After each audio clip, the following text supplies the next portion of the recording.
Je suis chef d'entreprise dans le secteur de la viande en gros et nous commercialisons de la viande en carcasse à destination des bouchers traditionnels.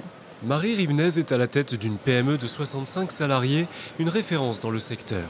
Pourtant, lorsque son père décède brutalement en 2003, rien ne prédestine cet universitaire chercheur pour le service de santé des armées au métier de chef d'entreprise au pavillon des viandes de Rungis. La volonté de pérenniser l'aventure familiale l'amène à tirer un trait sur son ancienne vie professionnelle. Comme la plupart des repreneurs ou créateurs d'entreprises, la prise de risque est très importante et se joue au quotidien.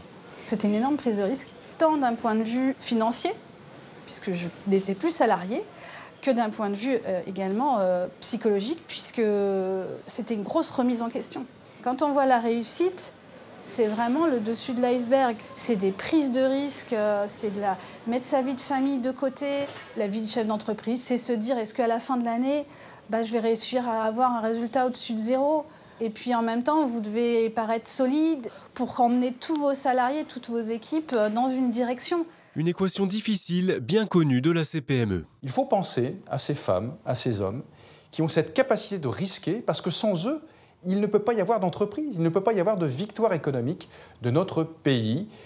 Souvenez-vous, le combat, gagné d'ailleurs par la CPME pour enlever l'incrimination pénale spécifique lors du prélèvement à la source, pour éviter qu'il soit condamné à 6 mois d'emprisonnement, voire 15 000 € d'amende si jamais il y avait une fuite sur un taux de prélèvement. Revenons aux choses de bon sens. Il est peut-être temps de regarder ce que nous pouvons faire pour ces risques-tout. La prise de risque fait partie de l'ADN des chefs d'entreprise. La CPME est là pour les accompagner.